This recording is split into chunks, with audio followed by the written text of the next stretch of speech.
haïtiennes, haïtiens d'ici et d'ailleurs, bien le bonjour, bienvenue. Hard Info, Haïti Actualité, Ralph décrypte l'info. Voici l'essentiel de l'actualité pour ce vendredi 6 février 2026, en collaboration avec Alternance Média, Téléspirale et 6 Media Lab. Haïti, jour J-1 avant le 7 février, Port-au-Prince sous haute tension. À la veille de l'expiration du mandat du Conseil présidentiel de transition, la capitale haïtienne est placée sous dispositif sécuritaire renforcé. La police nationale d'Haïti bloque tous les accès à la primature, à la villa d'accueil et au palais national. Des blindés, dont des chars à chenilles récemment livrés à l'institution policière, sont déployés autour de ces sites stratégiques. La circulation des véhicules non autorisés est interdite et des patrouilles accompagnées de fouilles sont menées dans plusieurs axes de Port-au-Prince. Cette démonstration de force intervient alors qu'aucun consensus politique n'a été trouvé pour l'après 7 février 2026. Après les discussions avec la CARICOM vers un exécutif monocéphale, malgré plusieurs heures d'échanges avec les éminentes personnalités de la CARICOM, les acteurs politiques n'ont pas réussi à s'entendre sur une nouvelle formule de gouvernance.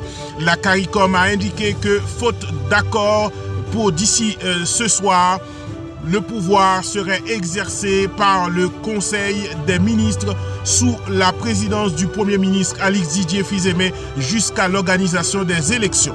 Ni les assises de Montana, ni le CPT n'ont permis d'aboutir à une entente. Plusieurs forces politiques majeures, dont Famille Lavalas, le PHTK, Montana et le secteur privé, n'ont pas participé à la dernière round de négociations avec la CARICOM. Le scénario d'un exécutif à direction unique semble désormais se préciser. Avis de recherche contre Ralph Yuri Chevry et l'ancien député Arnel Bélizaire. La direction centrale de la police judiciaire a émis des avis de recherche contre l'agent exécutif intérimaire de Port-au-Prince, Ralph Yuri Chevry, l'ancien député Arnel Bélizaire ainsi que Smith Joseph. Ils sont poursuivis pour financement du terrorisme, attentat et complot contre la sûreté de l'État et association de malfaiteurs.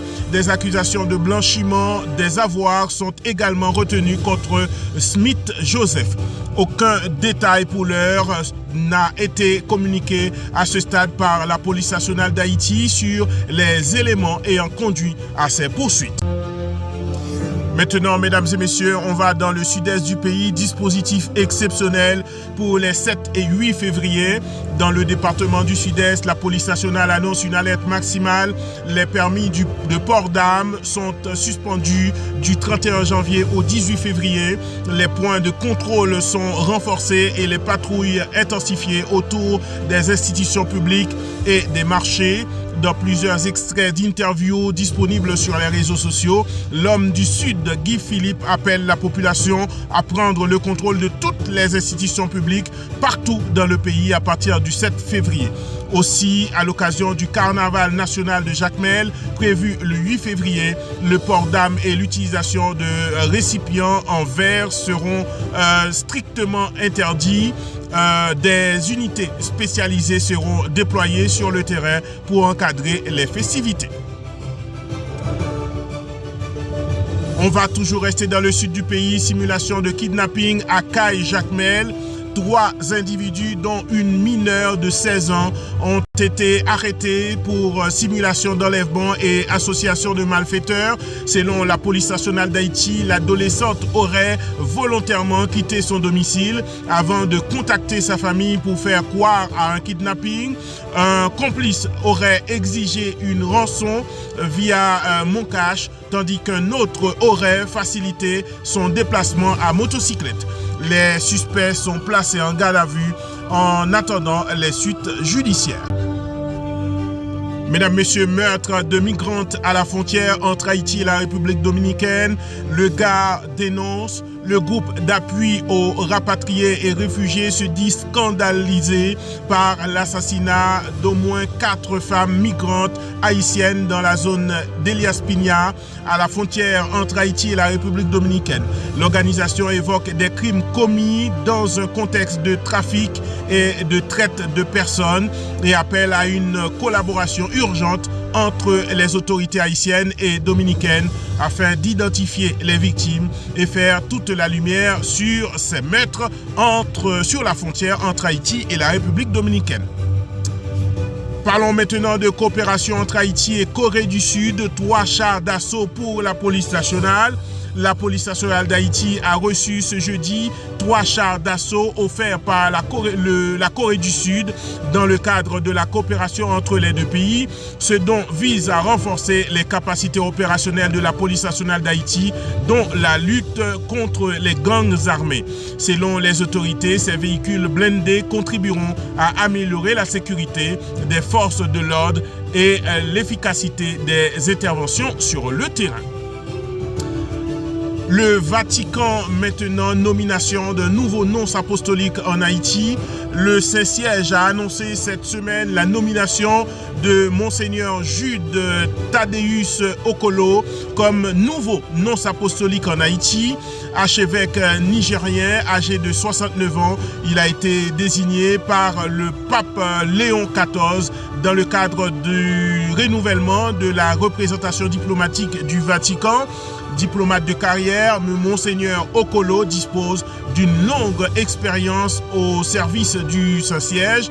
Ordonné prêtre le 2 juillet 1983, il a poursuivi des études supérieures à Rome où il a obtenu un doctorat en droit canonique ainsi qu'un diplôme en études diplomatiques. Entré au service diplomatique du Vatican en 1990, il a exercé dans plusieurs pays, notamment au Sri Lanka, en Haïti, dans les Antilles, en Suisse et en Australie. On va maintenant, mesdames, messieurs, parler des questions internationales. Nucléaire, reprise des pourparlers entre Téhéran et Washington. Le ministre iranien des Affaires étrangères Abbas Araghchi est arrivé à Oman pour un nouveau cycle de discussion avec les États-Unis. À l'issue d'une première session tenue ce vendredi à Mascate, il a évoqué une atmosphère très positive et a confirmé que les deux parties ont convenu de poursuivre les négociations. Les modalités et le calendrier seront définis après consultation des capitales des deux pays. Téhéran insiste pour limiter les discussions à son programme nucléaire, tandis que Washington, de son côté, maintient la pression sur l'Iran et n'exclut pas l'usage de la force si les négociations n'aboutissent pas. On va toujours rester, mesdames, messieurs, dans l'international. Tentative d'assassinat contre Donald Trump. Ryan Root, l'homme qui avait tenté d'assassiner le président américain Donald Trump sur son terrain de golf en Floride en septembre 2024, a été condamné mercredi à la prison à vie. Âgé de 59 ans, il a été reconnu coupable de 5 chefs d'accusation, dont tentative d'assassinat d'un candidat à l'élection présidentielle des États-Unis. Voilà donc cet homme qui va passer le reste de sa vie en prison. Voilà, mesdames et messieurs, toutes les informations que vous deviez savoir sur Haïti et sur le monde. Hard Info, à jour J-1 du 7 février, la transition haïtienne entre dans une phase critique sans accord politique formel.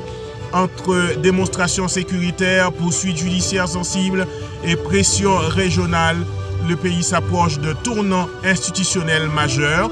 Et sur le plan international, les négociations irano-américaines et une condamnation historique aux États-Unis marquent aussi l'actualité. Voilà, mesdames, messieurs, tout ce que vous deviez savoir sur Haïti et sur le monde. Ralph Siméon décrypte l'info, Hard Info, tous les jours du lundi au vendredi, en collaboration avec Alternance Média, Téléspiral et C-Media Lab. Merci de nous avoir suivis et continuez à nous suivre sur Facebook Ralph Siméon, sur YouTube Hard Info TV et suivre aussi alternance-media.com et téléspiral.com. Je vous donne rendez-vous lundi pour une nouvelle édition. Merci pour votre fidélité et à bientôt.